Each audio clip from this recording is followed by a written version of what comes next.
show up unexpectedly and I need something quick, filling, and really delicious. To begin, slice the onion into thin strips. I really like this kind of cut because as it cooks, the onion becomes soft, aromatic, and incredibly appetizing.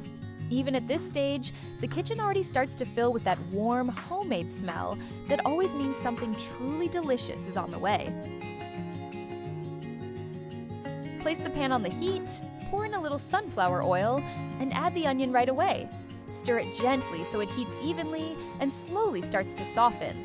This is exactly the kind of simple moment when that warm, homemade aroma begins to build, and you already know something truly delicious is on the way. I take one chicken fillet and cut it into small, neat cubes. I keep the pieces about the same size so the chicken cooks evenly, stays tender and juicy, and the filling looks beautiful when cut open. In this recipe, it is important to keep a noticeable meat texture, so this size works perfectly. I transfer the chopped chicken straight into a deep bowl, where we will combine all the ingredients next, so I work slowly and carefully. This kind of cut works perfectly for frying later. The pieces will cook quickly, evenly, and spread nicely across the pan. I add the chopped meat to the onions in the pan and immediately start stirring well. The pieces gradually spread across the whole surface, the onion has already softened, and everything together starts frying much more actively. I do not rush, I let the meat spread evenly, and at the very end, I add a little salt to taste. Now I add 1 teaspoon of dry granulated garlic, then 1 teaspoon of granulated paprika, and immediately mix everything well. The spices quickly spread through the pan, blend with the meat and onion, and at this moment, the aroma becomes much brighter and richer. I take the potatoes. For this recipe, I only need 2 of them. I peel them and cut them into small cubes, trying to keep the pieces about the same size. This kind of cut is very convenient because the potatoes will soften faster and more evenly later, so it is better not to chop them randomly, but to keep a neat, even size from the start. That way, they will cook faster. Our meat filling is already ready, so now we move on to the potatoes.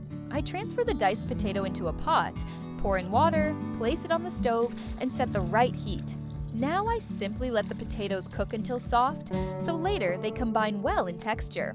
Everything here is simple, with no need to rush. About 15 minutes have passed, the water with the potatoes is already boiling well, and now it is the right moment to salt it. I add the salt, gently stir so it spreads evenly, and right after that, I take the pot off the stove. I take the cheese and grate it on a grater. I like it when it turns out exactly like this, light, soft, and airy. It makes the filling especially tender and appetizing. By the way, tell me in the comments what kind of cheese you most like to add to homemade dishes like these. I will be interested to read. I transfer the hot-boiled potatoes into a deep bowl. Right away, I add a little curry.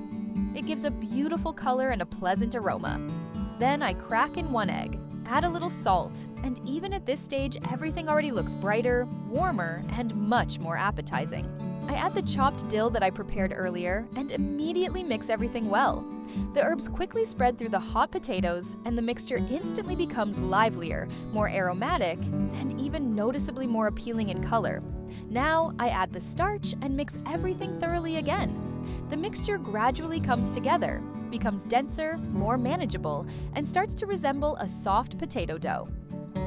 I take a piece of the potato dough, place it on the board, and start gently flattening it with my hands. Little by little, I shape an even flat round, not too thin, so it will be easy to work with later and hold its shape well. In the center, I place the filling made with fried meat and onion, add grated cheese on top, and carefully wrap everything into a tight roll. Then I shape it with my hands right away, so it turns into a neat stuffed pastry with the filling inside. From here, I keep doing the same thing. I take the potato base, add the filling, the cheese, and carefully shape the rolls one after another. If you enjoy simple homemade recipes that you genuinely want to recreate, subscribe to the channel. There is a lot more delicious food coming next. This is what all the prepared rolls look like now. Neat, even, and nicely shaped. The pan is already well heated, the oil is hot, so I carefully start placing them in to fry. Even at this stage, they already look very appetizing, and it only gets more interesting from here. I carefully turn the rolls in the pan so the crust becomes even and beautifully golden on all sides. They are already nicely browned, so I take them out of the pan and transfer them. And now, let's move on to making the sauce. It is what will make everything here open up even more. For the sauce, I take yogurt and add a little mayonnaise and ketchup. The base turns out very simple, homemade, and at the same time really tasty. Next, I take green onion stalks and finely chop them on the board. I like it when the sauce has that fresh green note because it instantly makes the flavor brighter, livelier, and more interesting. Later, everything comes together perfectly and turns out exactly the way it should. Now I add the chopped green onion straight into the sauce. You can immediately see how it looks fresher and more vibrant in color. Next, I take the pickled cucumbers and finely chop them on the board. I like keeping the pieces small so they are noticeable in the sauce later, but still blend nicely into the overall texture. I add all of that to the bowl as well. Even by the look of it, you can already tell the sauce is becoming brighter, more interesting, and has a pleasant light crunchy note. I mix the sauce well until smooth. It turns creamy, beautiful, and already looks very appetizing. Just look at how beautiful this is. On the outside, the rolls turned golden and crisp, with a very appetizing crunchy crust. Inside, everything stays tender and juicy. And this is the moment I love most. You break one open, and the cheese stretches so beautifully that it is simply impossible to resist. Enjoy your meal. If you liked this recipe and would love to make these rolls at home, be sure to leave a like on this video and subscribe to the channel.